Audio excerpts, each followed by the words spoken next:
In terms of maybe the one name you want to focus on with sits, who's that going to be for you? Breece Hall, and it's hard to say sit Breece Hall after he looks so explosive. That 83-yard run, he's back to being the guy that, we were looking at last year, pre-ACL tear, and then, 26-yard carry on top of it.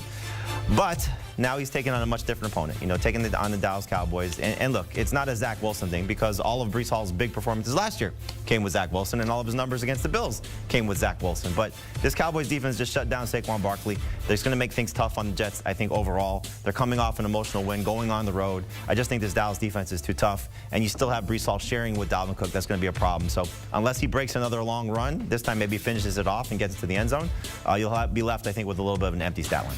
A lot of people targeted Puka Nacua in the waiver wire, and some people even spent more than half their fab there, Jamie Eisenberg. But this week is not is it a matchup thing? Because obviously the Niners there are in line with the Rams. Yes, so you did nothing wrong by picking up Puka Nacua. You should absolutely have added him, and his roster percentage went from 7% on Tuesday. He's now over 80% on Thursday, which is fantastic. He should be almost 100% rostered.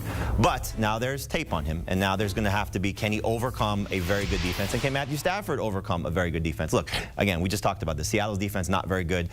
That was a big opportunity for him to step up. This time, though, the 49ers are going to make things very difficult on him. So he's still worth starting in 3 receiver leagues, just with a chance of, can he get double-digit targets and continue to produce?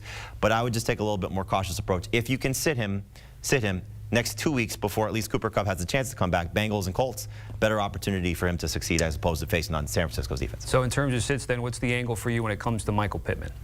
The thing with Pittman is, in a 3 receiver league, you're starting him. Anytime a guy gets double-digit targets, it's hard to get away from him. But his 39-yard screen pass, that was the longest play that he had in the last 3 seasons. And so you take that away. It's a 7 for 58 day. Still a very good PPR day.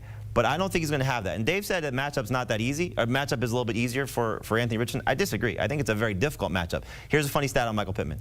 The Texans, going back to last season, have allowed only 6 touchdowns to wide receivers. So that's now 18 games. 2 of those, though, were by Michael Pittman. So it's good that he found the end zone against them twice. I will change my opinion on Pittman if the 2 safeties for the Texans are out. Right now they're banged up, so we'll see if they're there. So I'll bump them up a little bit in my rankings.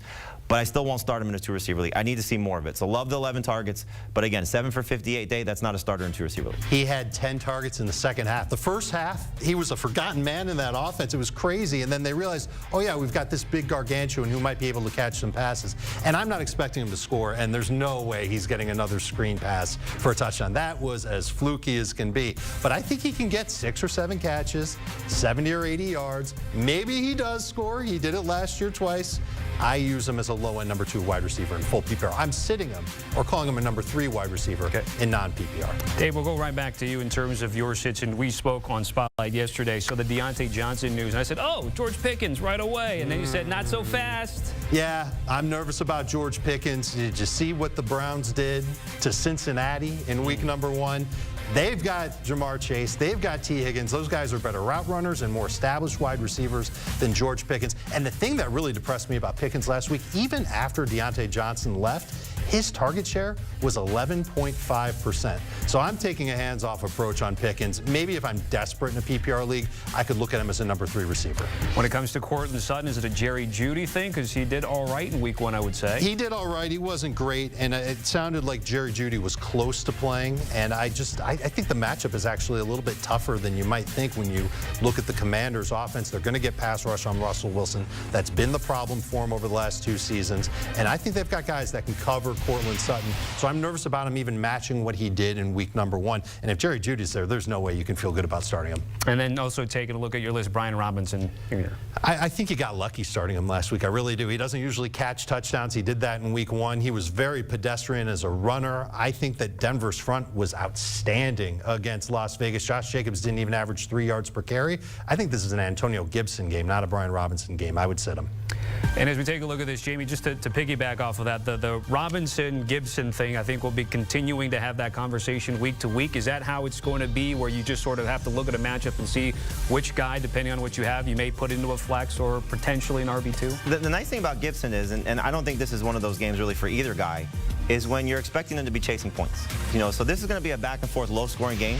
It's when they're playing Dallas. It's when they're playing Philly. Maybe even when they're playing the Giants. You know, some more explosive offenses. I don't think Denver's offense is going to put up a lot of points there where they're trailing that much. And so Sam Howell's got a lot of weapons right now. Curtis Samuel got 5+ targets. Logan Thomas led the team with 8 targets. You know, we still haven't seen the best of Terry McLaurin because he's dealing with that toe injury. So we'll see how they use both these guys out of the backfield. But I would still prefer Robinson over Gibson. And I do think that Robinson being involved in the passing game is something we're going to see a lot of, because I think that's what Eric Bieniemy brings to the table. They're going to use both guys in the passing game, and I think Robinson's pass-catching ability will be on display more so than we probably ever thought last year when he really didn't do it at all. Okay. Gibson was a popular flex play in week 1. Yeah, you still hold him. You still hold him, but don't use either guy this week if you can avoid it. Jamie, Dave, certainly appreciate it. Fantasy Football Today, the podcast, of course, there's different versions. There's the Dynasty version as well, but FFT, scan that QR code. Remember, AFC home games on Thursdays and NFC home games on Fridays. Go check them out on YouTube and however you consume your podcast.